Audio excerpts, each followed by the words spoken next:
Eu cumprimento a todos com a graça e a paz do Senhor. Nesse momento eu convido todos a nos curvarmos em oração ao Senhor, louvando por a sua graça, por sua salvação, agradecendo por esse dia e pedindo que Ele conduza a nossa escola dominical. Eu peço que nesse momento o André faça essa oração, por favor.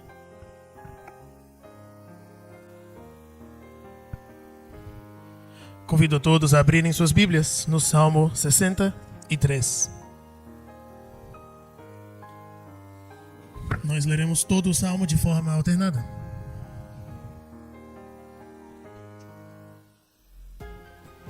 Salmo 63.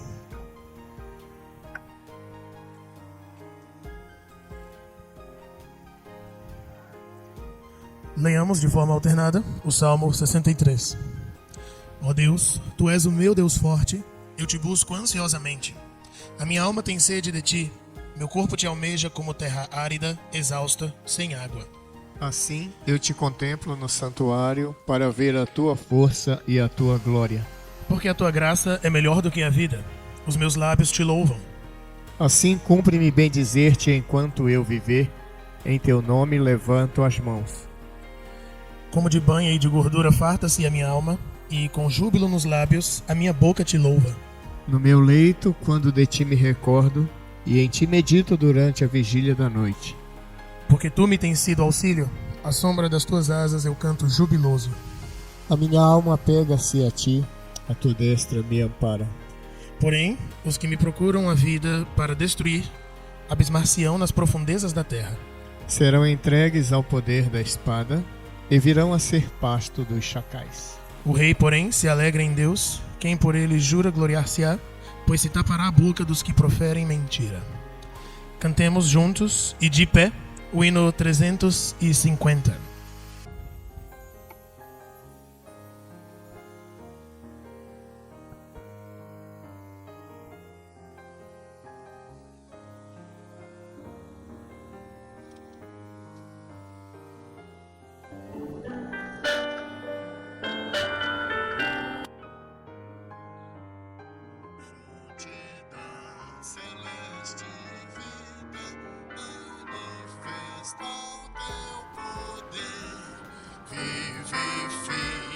Sem alento, fazem os mortos renascer. Vida eterna, nos vieste conceder.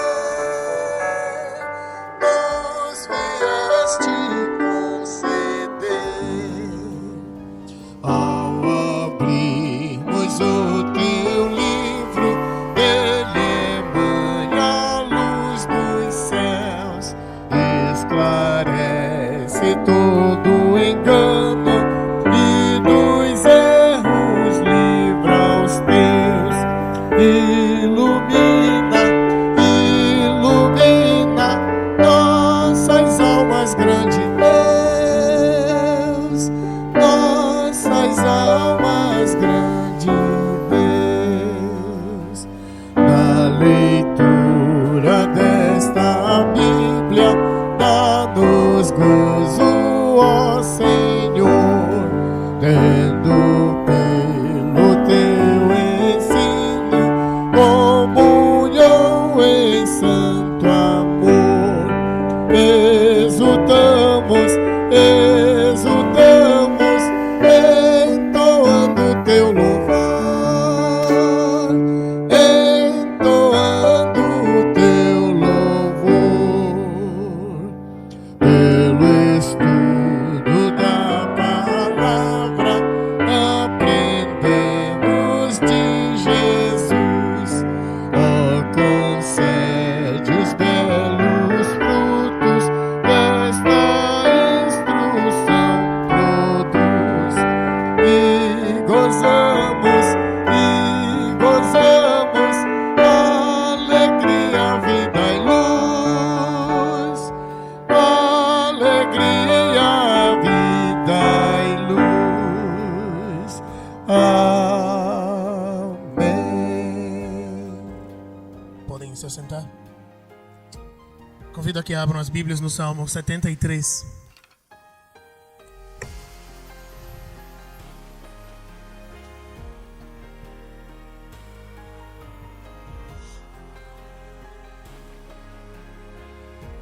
Salmo 73.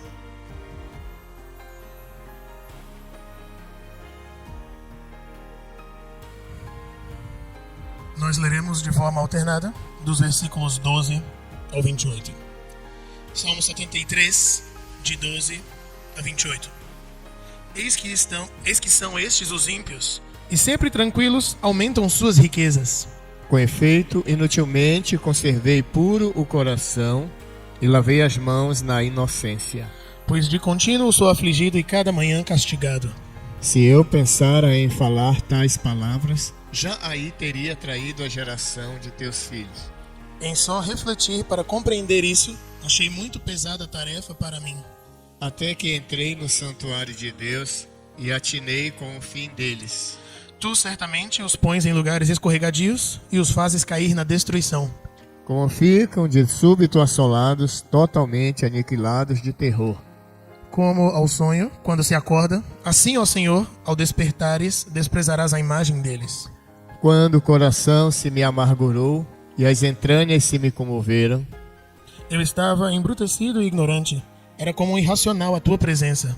todavia estou sempre contigo. Tu me seguras pela minha mão direita. Tu me guias com o teu conselho e depois me recebes na glória. Quem mais tenho eu no céu? Não há outro em quem eu me compraza na terra. Ainda que a minha carne e o meu coração desfaleçam, Deus é a fortaleza do meu coração e a minha herança para sempre. Os que se afastam de ti, eis que perecem. Tu destrói todos os que são infiéis para contigo. Juntos, Quanto a mim, bom é estar junto a Deus. No Senhor Deus ponho o meu refúgio para proclamar todos os seus feitos. Meus irmãos, se a gente voltar para o começo do Salmo, versículos 2 e 3 nos dizem: quanto a mim, porém, quase me resvalaram os pés. Pouco faltou para que se desviassem os meus passos, pois eu invejava os arrogantes ao ver a prosperidade dos perversos. Aqui o salmista nos mostra a tentação de olhar para a vida dos ímpios e pensar que nada de mal lhes acontece apesar de viverem em deliberada transgressão à lei de Deus. E na parte que nós lemos, o salmista nos lembra que ao olhar para Deus, ao voltar-se para Deus, a sua perspectiva muda. Ele é lembrado de qual é o fim daqueles que não temem a Deus.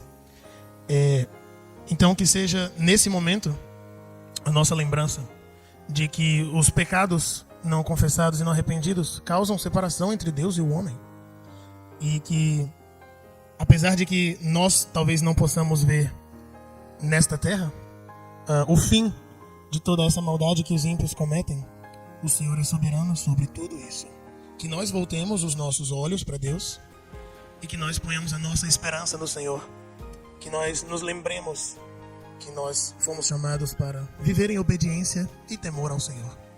Nesse momento nós confessamos os nossos pecados por uns instantes e depois eu peço a Dona Maria do Carmo que ore em voz audível, pedindo perdão ao Senhor. Que a graça e a paz do nosso Senhor continue abundantes em nosso coração. Já tivemos a oportunidade de louvar ao Senhor, de ler a sua palavra, de falarmos com Ele em oração. E conselho há umas 3 semanas, eu creio,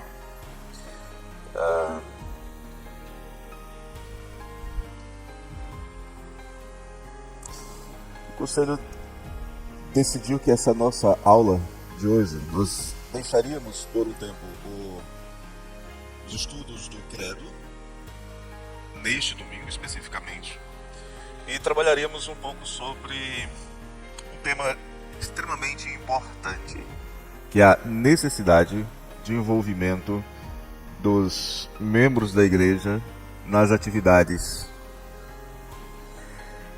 E olhando sobre esse prisma, selecionei um texto relativamente longo, mas que eu creio que tem muito a nos ensinar. Eu sei que de vez em quando alguns irmãos, especialmente aqueles que estão mais envolvidos no trabalho, isso não é de hoje e isto não é exclusivo da nossa igreja, da terceira, mas vez por outra os membros mais ativos da igreja, aqueles que estão envolvidos no trabalho de maneira mais constante, aqueles que se esforçam há mais tempo, há mais anos, começam a dizer que estão ficando cansados. É justo? É uma queixa verdadeira? E alguns estudos já foram feitos a este respeito. E segundo uma média, uma igreja que conta com 30% dos seus membros ativos, constantemente ativos, já pode se considerar uma igreja afortunada. Digamos uma igreja com 100 membros, se 30 deles estiverem bastante envolvidos, já pode se considerar uma igreja feliz. Quando a barreira do envolvimento ultrapassa 50%, a igreja começa a se desenvolver com mais facilidade. A igreja começa a experimentar um crescimento numérico e também começa a experimentar um crescimento em comunhão e em espiritualidade, porque começa a vivenciar aquilo que a igreja vivia em Atos, de estarem constantemente juntos, e uns e outros juntos, carregando as cargas uns dos outros, fica mais leve. Passando disso, a igreja vai experimentar aquilo que é muito comum em igrejas que estão começando, um crescimento mais rápido, porque todos estão envolvidos, todos estão fazendo alguma coisa. Então, olhando por esse ponto de vista, em que grau de envolvimento nós estamos? Às vezes as pessoas chegam na igreja, por outro lado, e reclamam que falta espaço para desenvolverem os seus dons e talentos. O grande problema, o problema que ocorre muitas vezes, é que quer desenvolver os dons e talentos no espaço que já tem alguém fazendo. E existem outras coisas que precisam ser feitas, ou coisas que estão sendo colocadas como sobrecargas sobre alguns, que não querem fazer. Aí o que se propõe é simplesmente uma mera substituição de peças. Você para de fazer e deixa eu fazer agora. E esse é um problema real. É um problema mais comum do que nós imaginamos. Estudando esse tema, eu queria apresentar para vocês 3 homens de Deus. Talvez você já tenha lido a Bíblia algumas vezes e passado pela história deles, e até porque a maneira como a história deles é colocada é uma coisa assim muito de passagem. O nome deles aparece muito rapidamente, mas que eu acredito que eles têm muito a nos ensinar. O nome deles? Josebe Bassebete. Conhece? Não? Eleazar. Sabe quem é? Prova de concurso. Com essa você passa ou perde. Samar. Conhece esses homens? Esses 3 homens, quando eles nos são apresentados na Bíblia, eles são apresentados da seguinte maneira: homens amargurados de espírito, homens endividados, homens rejeitados pela sociedade, homens desprezados por aquele que eles consideravam o seu mundo, a sua cidade. A vida que eles tinham já não era mais a vida para eles. 1 Samuel 22, 1 e 2. Não é esse o texto que nós vamos refletir, mas diz assim: Davi retirou-se dali e se refugiou na caverna de Adulão. Quando ouviram isso, seus irmãos e toda a casa de seu pai desceram ali para ter com ele. Ajuntaram-se a ele todos os homens que se achavam em aperto, e todo homem endividado, e todos os amargurados de espírito. E ele se fez chefe deles, e eram com ele uns 400 homens. Famílias tinham, mas é pouco é dito sobre elas. Esposas e filhos, provavelmente, mas pouco é dito sobre eles. E talvez quando eles foram se encontrar com Davi, eles não tivessem ideia do que estavam procurando, mas foram e aceitaram a liderança de Davi. Homem de guerra, homem valoroso, homem cantado em Israel como um grande general. Lembra que as mulheres cantavam: Saul matou os seus milhares, Davi os seus 10 milhares. Davi era um homem conhecido até fora das fronteiras de Israel. Os servos do rei de Aques, por exemplo, olharam para Davi e o reconheceram como grande líder em Israel. E sabiam até que cantavam a respeito dele. Mas que lições nós podemos aprender com esses três indivíduos? Josebe Bassebete, Eleazar e Samar.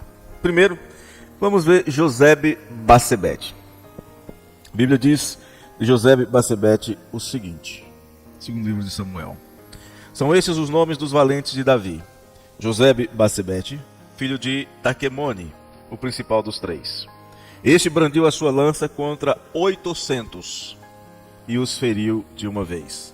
Não imagine aquela cena lá dos desenhos animados, dos animes, de que ele mexeu com a lança de uma vez e derrubou 800. Não é essa cena não, tá? Não pense assim. Nós não sabemos em que situação Josebe Bassebete teve que se enfrentar, teve que lidar com 800 adversários. Mas ele é contado, por causa disso, como o principal dos três entre os líderes de Davi. Depois dos três tinha uma elite de 30, após os 30 grupos de 50, depois grupos de 100 e grupos de 500. Ele estava como principal dos três. Depois nós vamos ver os outros dois. No meio de uma multidão de soldados destaca-se esse que era desconhecido da maioria de nós, Josebe Bassebete. Não sabemos onde ele estava. Se numa fortaleza, numa rocha, num caminho, numa casa, não temos a menor ideia de onde ele estava.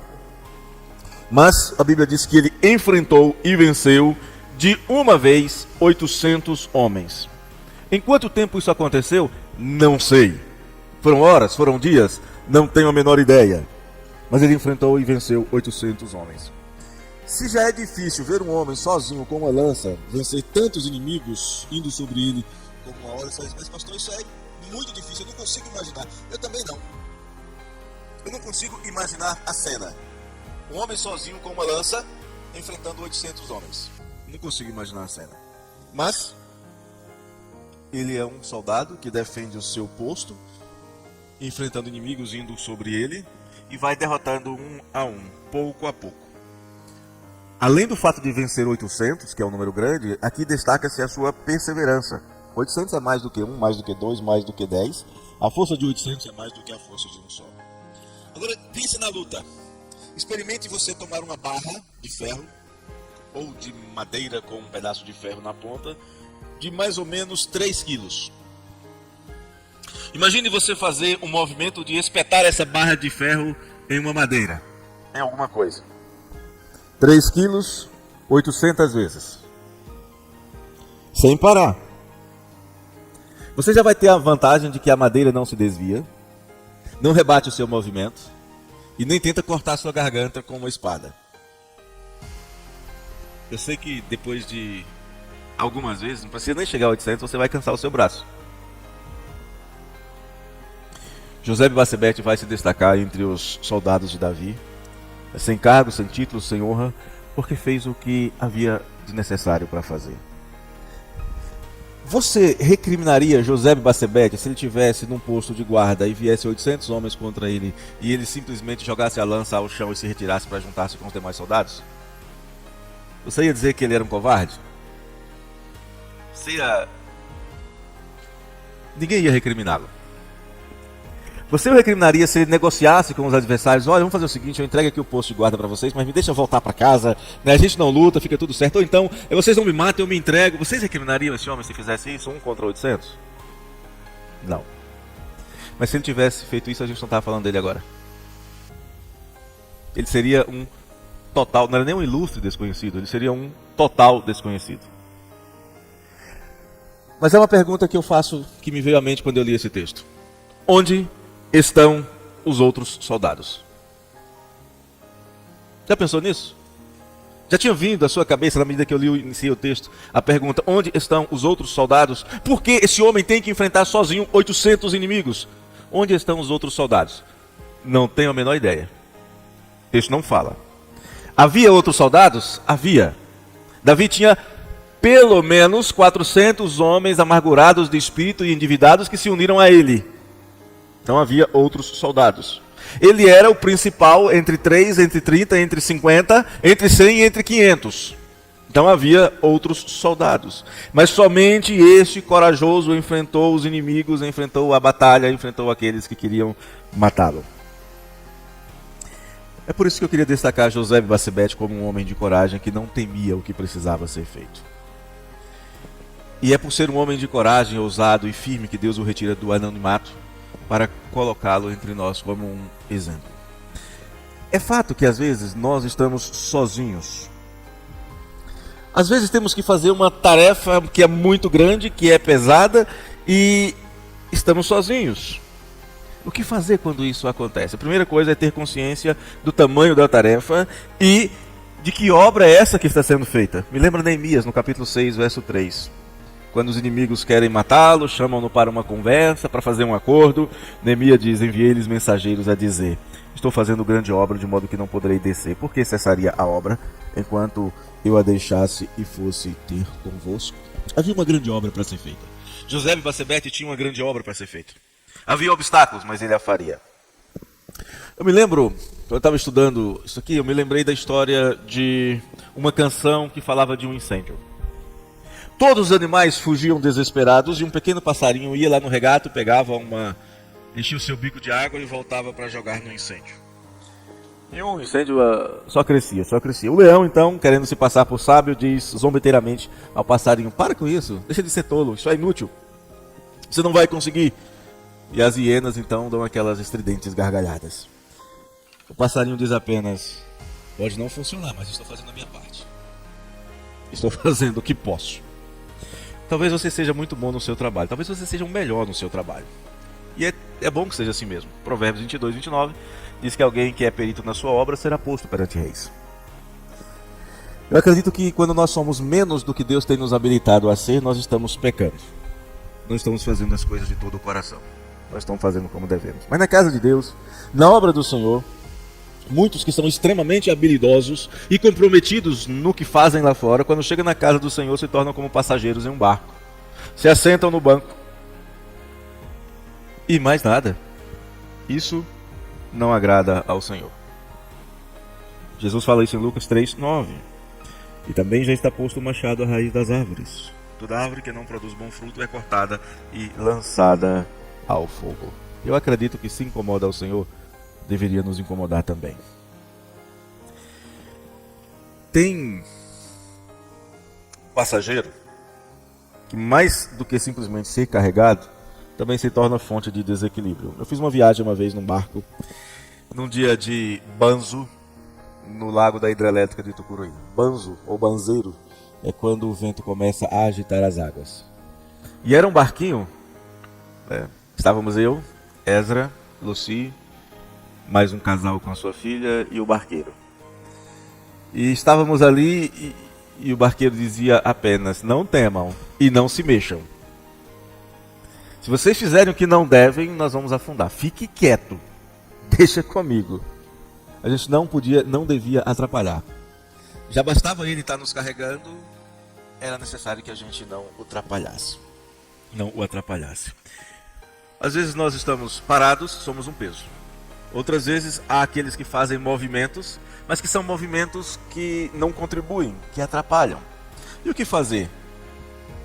Eu acredito que é preciso que haja na igreja uma conversão de coração, que haja arrependimento do pecado da omissão, ou até do pecado da oposição. E é necessário que a igreja passe a viver como aqueles que foram comprados por Cristo para serem seus servos. Este homem, José Bassebete, fez o que nós não esperaríamos que ninguém fizesse. A sua vida estava em risco. Ele estava sozinho. Não temos a menor ideia de onde estavam os companheiros dele, mas o fato é que ele fez a tarefa sozinho. Vamos andar mais um pouquinho. Eleazar. Depois de José Bassebete, Eleazar, filho de Dodô, filho de Aui, entre os 3 valentes que estavam com Davi quando desafiaram os filisteus ali reunidos para a peleja. Quando já se haviam retirado os filhos de Israel, ele se levantou e feriu os filisteus até lhe cansar a mão e ficar pegada a espada naquele dia. O Senhor efetuou o grande livramento e o povo voltou para onde Eleazar estava somente para tomar os despojos. Aqui a coisa muda de figura, o quadro muda. Os exércitos de Israel haviam desafiado os exércitos filisteus. Estavam reunidos para a peleja. Depois de algum tempo, e não sabemos o que aconteceu, os filhos de Israel se retiraram. E esse indivíduo, Eleazar, ficou. Ele se levantou e feriu os filisteus. Quantos? Não sei. Mas diz o texto que ele feriu os filisteus até lhe cansar a mão e ficar pegada a espada. Tem mais coisa que a gente fala já já. Imagine uma campanha militar enfrentando os inimigos odiosos, os temidos filisteus que tantos males causaram a Israel, especialmente quando Israel era desobediente. E em determinado momento, os filhos de Israel, os soldados de Israel, os companheiros de luta se retiram. Era ali um intervalo entre uma das muitas batalhas entre judeus e filisteus. E ele permanece. E ele se levanta contra os filisteus sozinho. E o texto diz que ele lutou tanto tempo, ele desferiu tantos golpes, ele venceu tantos inimigos, a ponto de tanto apertar o punho da espada em suas mãos, as suas mãos já não o obedeciam mais. Os seus dedos já não abriam mais. A espada havia se tornado como uma extensão do seu braço. Sem ela, ele não sobreviveria mais. É uma experiência parecida com a do motorista que, num dia de chuva, trânsito complicado, ele dirige muito tempo por longas horas a ponto da sua mão ficar dura. Há um tempo, alguns anos atrás, cheguei na cidade de Xinguara e a casa pastoral eram 2 lotes. A casa ocupou um lote e do outro lado tinha um gramado. Mas já não era mais um gramado. A grama já tinha se transformado num pasto. Já tinha ali uns 50 centímetros de altura. E cheio de boa vontade, peguei o cortador de grama e fui cortar aquela grama. Aqueles sacos de 100 litros, foram 18 sacos daqueles, cheios naquele dia. E eu comecei a cortar grama e segurando ali o cortador e foi. Quando chegou uma hora eu tentei soltar, acabou a gasolina do cortadorzinho de grama, não era elétrico, era de gasolina. Quando eu tentei soltar o negócio, a mão não abria. Eu lembrei de Eleazar. Entendi o que havia acontecido com ele. Será que no dia da luta, no momento da luta, ele se questionou sobre o que estava fazendo? Ele parou para se perguntar, o que eu estou fazendo aqui? Ou parou para olhar para o lado perguntando, onde estão os meus companheiros? Acredito que se ele tivesse parado para olhar para o lado, se ele tivesse feito isso, nós estaríamos contando aqui a história de um herói morto ou da morte de um insensato. Ele tinha um foco, uma meta, e ele só pensava em se tirar e o resto do povo para assistir o beijo do mocinho com a mocinha. É mais ou menos essa história aqui. Esse enredo não é novo, não foi criado por Hollywood. Está aqui. O povo apareceu. Mas a Bíblia não diz que o povo apareceu para ajudá-lo. O povo apareceu. E não diz nem mesmo que o povo apareceu para ver se ele estava ferido, se havia alguma necessidade. Não diz que deram nem um copo de água para ele. Eles voltaram para usufruir da vitória, para dividir os despojos. Talvez isso inicialmente revolte você. Você trabalha tanto, corre tanto de um lado para o outro para que as coisas aconteçam na igreja, e quando é dia de festa, quem não trabalha, aproveita a festa até mais do que você. O que a gente faz? O texto não mostra Eleazar desanimado. Os nomes dos israelitas que voltaram não aparecem na história, só o de Eleazar. O Senhor honra Eleazar, instrumento de Deus para a bênção do seu povo. Veja o que o texto diz, que naquele dia, por meio de Eleazar, o Senhor efetuou grande livramento. É suficiente o reconhecimento do Senhor. Fazer para obter o reconhecimento dos homens é colocar-se na mesma relação dos fariseus, que buscavam, através de uma vida religiosa vazia, glória entre os homens. Veja aí Mateus, vamos ler Mateus capítulo 6, verso 2.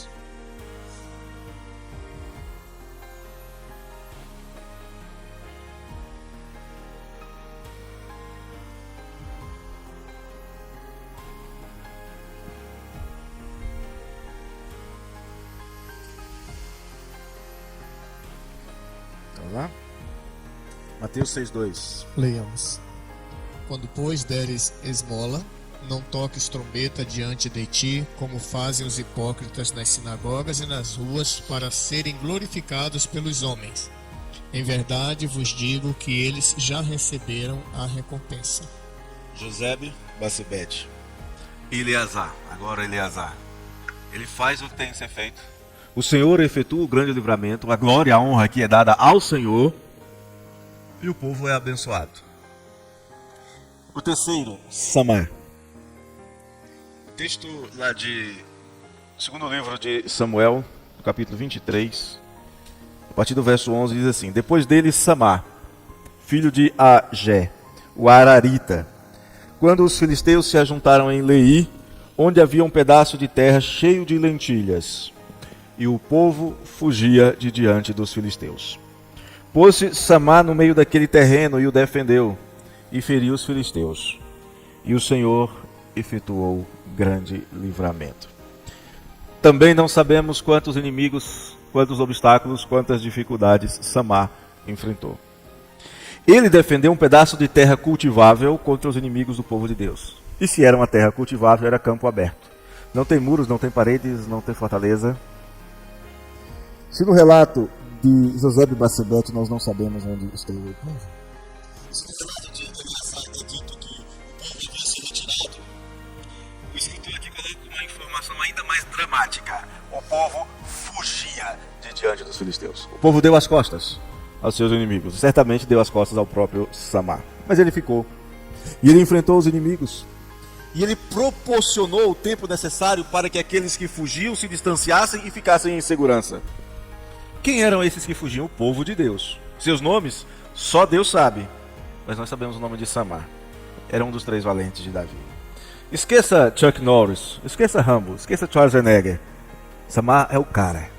Sem rifles, sem bazucas, sem nada semelhante, só com uma espada e um escudo na mão e com a certeza de estar fazendo a vontade de Deus, ele envergonhou não somente os filisteus, mas também os judeus que são retratados aqui como fujões. Eu creio que Samar não vacilou. Ele não pensou em quem havia fugido. Ele não ficou conjecturando por que eles não foram firmes e valentes como ele. Ele apenas fez o que lhe veio às mãos para fazer. E mais uma vez a frase: naquele dia o Senhor efetuou um grande livramento, vai aparecer. Eles fizeram o seu trabalho. O Senhor fazia a sua obra através deles. Eles eram o que eles eram, soldados em campo de batalha. E soldado tem uma missão apenas: batalhar. Existe uma história, não sabemos se ela é verdadeira ou não, mas é contada desde a antiguidade, de um soldado que foi pego abandonando o seu posto durante uma batalha. Um soldado macedônio. Por causa do seu gesto impensado, a batalha quase foi perdida porque abriu uma brecha nas falanges macedônias. Chamado diante do imperador, ele foi levado preso. Certamente os seus companheiros, os seus soldados já tinham amaciado um pouco o seu corpo. Foi levado diante do imperador e acusado do crime de deserção. Punição, morte. Perguntado sobre qual a justificativa, ele diz: não tenho. Por que você colocou a vida dos seus colegas em risco? Ele diz: não tenho. Seu nome? Ele disse: Alexandre, meu rei. O imperador Alexandre, o grande, muito irritado, o interrompe e lhe diz apenas: muda de atitude. Ou muda de nome. Você não merece ser chamado de Alexandre. Não sabemos se ele morreu ou não, a história não conta. Ou se é apenas uma história, uma ilustração. Mas somos chamados para a obra do Senhor. Somos cristãos. Ou nos engajamos, ou não somos dignos de carregar esse nome. Samar não abandonou o seu posto. Manteve-se firme em sua atitude como bom soldado e nos dá um bom exemplo. Se somos dignos do nome de cristãos, de sermos contados entre o povo de Deus, não podemos fugir. Não podemos virar as costas. Não podemos achar que podemos ser cristão e ao mesmo tempo estar livre dos sofrimentos, das dificuldades e dos trabalhos que nos são impostos como cristãos. Quais são os inimigos que enfrentamos hoje? Erros doutrinários, armadilhas do diabo, comodismo. São dificuldades que nós enfrentamos, excesso de atividades, temos outras coisas para fazer. Mas quem nos deu o direito de acharmos que podemos ser contados como povo de Deus, de sermos chamados de cristãos e acreditarmos que a nossa vida vai ser tranquila e mansa e que não há nada para ser feito, que basta apenas vir, se assentar no banco, ficar uma hora sentado e voltar para casa. Isso tudo é vida cristã. Isso é tudo o que importa na vida cristã e mais do que isso. Estes servos de Deus, eles foram perseverantes. E eu vou concluir com mais uma porção da história desses homens. A partir do verso 13. Também 3 dos 30 cabeças desceram. Esses 3 dos 30 cabeças são eles, tá? Esses mesmos 3 aqui. José Bassebete, Eleazar e Samar. No tempo da cega foram ter com Davi a caverna de Adulão, e uma tropa dos filisteus se acampara no vale dos Refaíns. Davi estava na fortaleza e a guarnição dos filisteus em Belém. A fortaleza aqui é o monte, a caverna, lugar de difícil acesso. Suspirou Davi e disse: quem me dera beber água do poço que está junto à porta de Belém? Então aqueles 3 valentes romperam pelo acampamento dos filisteus e tiraram água do poço junto à porta de Belém, e tomaram e a levaram a Davi, e ele não a quis beber, porém a derramou como libação ao Senhor. Nós sabemos que Davi era natural de Belém. Cresceu ali no redor da cidade. Conhecia cada monte, cada fonte. Na época que ele esteve fugindo de Saul, ele certamente sabia que se ele se aproximasse da sua terra, da sua casa, da sua família, os espiões de Davi, como Doeg, os de Saul, por exemplo, como Doeg, informariam que ele estava próximo à casa de Jessé, seu pai, e aí haveria mais perseguição. Para piorar, além de Saul, agora tem os filisteus, que montaram uma guarnição nas proximidades de Belém, impedindo o acesso à cidade. É nessa região que Davi escreve o Salmo 23, enquanto cuidava dos rebanhos de seu pai. Ali ele havia tido algumas experiências maravilhosas, como matar um urso e um leão. Ali ele meditara sobre a suficiência do Senhor na vida dos crentes, como diz o Salmo 23, 1. Enfim, era um lugar que tinha um profundo significado para Davi. E no meio das refregas da batalha, fugindo de Saul, dos filisteus e etc., Davi teve um tempo para respirar. E enquanto ele teve esse tempo para respirar, ele teve tempo também para suspirar de saudade. E é isso que aparece aqui. O desejo do coração de Davi, ele coloca da boca para fora: tomar um gole de água do poço que estava junto às portas de Belém. Que é nada de extraordinário naquela água, gente. Não era uma água mais doce. Embora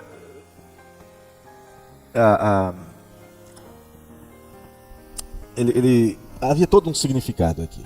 Saudade da sua terra, talvez do estilo de vida anterior que ele tinha. Mas Davi não pediu a ninguém. Ele não planejou ir até o poço. Apenas colocou para fora uma aspiração, um suspiro do seu coração. Como a gente às vezes faz, né? Estamos aqui, como eu gostaria de estar tomando banho nas águas do rio corrente. É um suspiro, é um desejo. Mas não há um planejamento, não há intenção de fazer isso. Não há um propósito. Apenas um suspiro. Mas José, Bassebete, Eleazar e Samar ouviram, e com homens como eles não se brinca. Eles não temiam nada, não temiam ninguém. Tem uma tarefa para ser feita, vamos fazer. Olharam para a guarnição dos filisteus e disseram: bom, tem algumas centenas de filisteus. São só algumas centenas de obstáculos. Vamos lá. Se separados eles fizeram o que fizeram, um fere 800 filisteus, outro defende um campo sozinho, outro luta um tempo suficiente para não conseguir nem abrir a mão para soltar a espada, o que eram apenas uma guarnição com algumas centenas de filisteus. Se sozinhos eles fizeram o que fizeram, e juntos então. Ao ouvirem um suspiro de Davi, profundamente comprometidos com o seu líder, eles resolvem adentrar no meio do arraial dos filisteus. E eles atravessam o arraial, ferindo os filisteus. Conseguem, só Deus sabe como, enquanto lutam contra filisteus, conseguem tirar água do poço e depois, carregando essa água, atravessam de novo o arraial dos filisteus. E levam a água para Davi. Está aqui, Davi, a água que você queria. Era esse o seu plano? Você achava difícil? Você achava que o plano era grande demais para nós, que era inexequível? Está aqui a água que você queria. Davi pega aquela água, olha para aqueles homens que chegaram a ele um dia amargurados de espírito, sem propósitos na vida, totalmente endividados. Homens que por causa das suas dívidas poderiam ser tornados escravos, mas eram ali os seus 3, eram valentes livres. Davi pega aquela água, resultado do esforço, do risco de vida dos seus soldados. E Davi diz: não, eu não beberia o sangue dos meus valentes. E pega aquela água e a derrama como libação, como oferta ao Senhor. Na nossa cultura, talvez a gente olha para isso e se a gente não olhar o texto bíblico e não compreender direitinho, mas que coisa! Davi desprezou o trabalho que esses homens fizeram. Davi desprezou o esforço deles. Eles se esforçaram tanto para Davi jogar a água fora. Davi está dizendo assim: olha, o que vocês fizeram é uma coisa que somente Deus pode recompensar.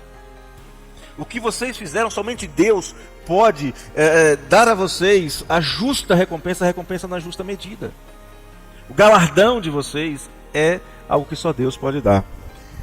Em outras palavras, se nas vezes que eles enfrentaram os soldados, nas 3 vezes anteriores, a Bíblia diz que o Senhor efetuou grande livramento, se ele está dizendo assim: olha, eles foram os instrumentos, mas a glória é de Deus, agora Davi está dizendo claramente: olha, a glória, a honra, o louvor, tudo tem que ser dado para Deus. É o nome do Senhor que é glorificado pelas ações de Josebe e Basebete, de Eleazar e Samar.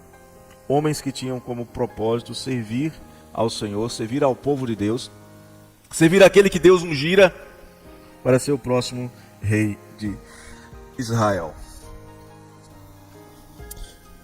O que isso tem a ver conosco? Já se passaram quase 30 séculos, aproximadamente 30 séculos que isso aconteceu. E o que isso tem a ver conosco? Bom, nas nossas igrejas nós temos líderes e liderados. Pastores, oficiais, líderes de sociedades, líderes de departamento. Gente que tem se esforçado, que tem investido do seu tempo, dos seus recursos. Que às vezes renunciam a gastar tempo com a família para servir ao Senhor e à igreja. Alguns mais, outros menos. Gente que quer o crescimento da igreja. Quer ver a igreja crescendo espiritualmente, financeiramente, na frequência, no número, na comunhão.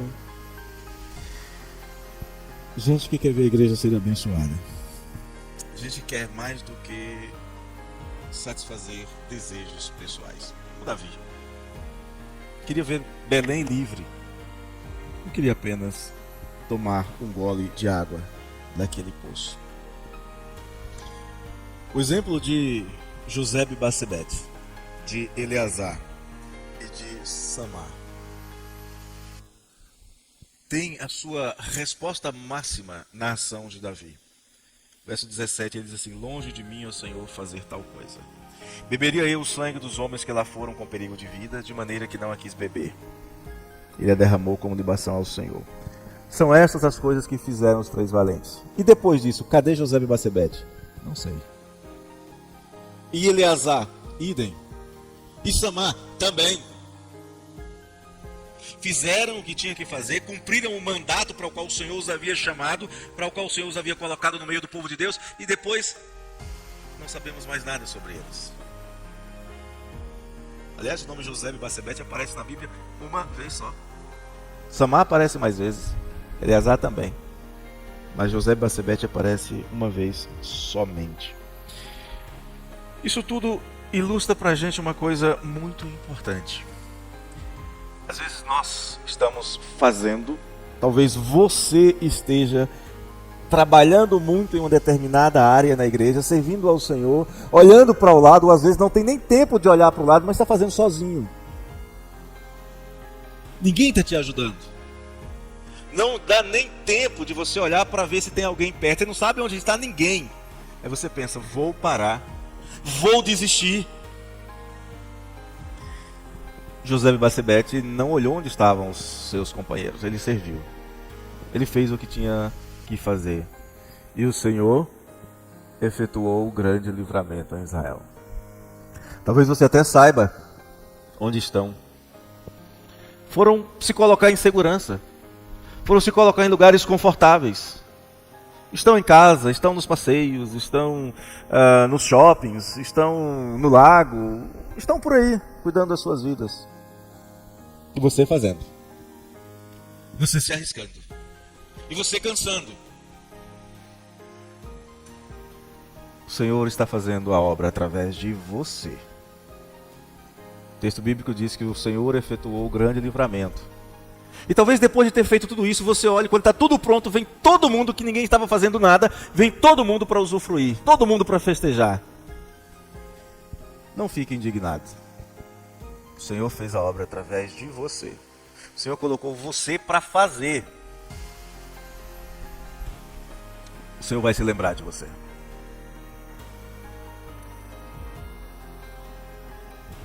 Ou, como Samã, você se esforçou, você fez. Os outros fugiram da tarefa, cruzaram os braços. Não é comigo, não é problema meu. E mais uma vez, o refrão, o bordão. O Senhor efetuou o grande livramento. O povo foi abençoado, o povo de Deus foi abençoado. A obra do Senhor continuou. O Senhor fez o que tinha que ser feito. Sei que às vezes fica meio difícil. A correria do dia a dia, falta de tempo, cansaço, pressões. Tá difícil? Tá difícil servir ao Senhor, tá difícil produzir frutos, tá difícil porque falta tempo, falta recursos, falta apoio, falta companhia. São poucos que estão trabalhando, não tem ninguém para proteger o seu flanco, nem a direita e a esquerda. Bate a vontade de desistir, largar tudo, você não quer prosseguir. Tá difícil? Deixa eu perguntar uma coisa. Você desistir vai glorificar a Deus em quê? Você abandonar o seu posto, a sua desistência, o lugar vazio, vai glorificar a Deus em quê? Ficar na zona de conforto, como assistente, como espectador, pode até ser muito bom fisicamente e até emocionalmente. Pode até ser que outros façam o que você não faz. Mas o que em sua vida vai glorificar a Deus? Vai glorificar a Deus em quê mesmo? Talvez você esteja sozinho, fazendo uma tarefa sozinho. José Bacebete fez sozinho. Eleazar fez sozinho. Samar fez sozinho. Mas se eles não tivessem feito o que fizeram sozinhos, eles não seriam contados entre os 3 valentes de Davi. Se eles não tivessem feito o que fizeram sozinhos, eles não estariam próximos de Davi quando Davi coloca para fora aquele suspiro do seu coração. Ah, se eu pudesse tomar um gole de água da fonte que está defronte de Belém. Eles não ouviriam isso. E eles não se uniriam para trabalhar juntos. E observe, na obra de José Bacebete diz, o Senhor efetuou o grande livramento. Na de Eleazar diz, o Senhor efetuou o grande livramento. E na de Samar diz, o Senhor efetuou o grande livramento. Mas uma oferta ao Senhor é dada quando os 3 se reúnem para fazer a tarefa. Sim, talvez você esteja realmente sozinho. Ou talvez você esteja deixando o seu companheiro sozinho, sem dar explicações. Talvez fugindo, ou talvez apenas tenham saído. Mas por que não se unir com os demais para fazer a obra? Pastor, estou muito cansado, é muito serviço para mim. 800 homens não era serviço demais? Pastor, eu estou olhando aqui e tem muita coisa ao meu redor. Você lutar segurar uma espada ao ponto de depois de um tempo de luta você não conseguir abrir a sua mão, não é demais? Havia um campo produtivo. Dali o povo de Israel tiraria comida. E todos fogem. E um só fica. Protegendo não apenas a fuga dos outros, mas o alimento que eles iam precisar no dia seguinte. E fica um só. Sim, talvez a gente esteja em algumas áreas dentro da igreja sozinhos. E talvez a gente tenha ao nosso redor muita coisa para ser feita. Aqueles homens tinham como prioridade e se mantiveram corajosos e perseverantes na sua prioridade. Qual era a prioridade deles? Abençoar o povo de Deus, servir ao Senhor, para que o Senhor efetuasse grande livramento, para que houvesse alegria e festa e comunhão no meio do povo de Deus. E o nome do Senhor foi glorificado na vida de José e Basebete, na vida de Samar e na vida de Eleazar. Que o exemplo dele sirva para nós.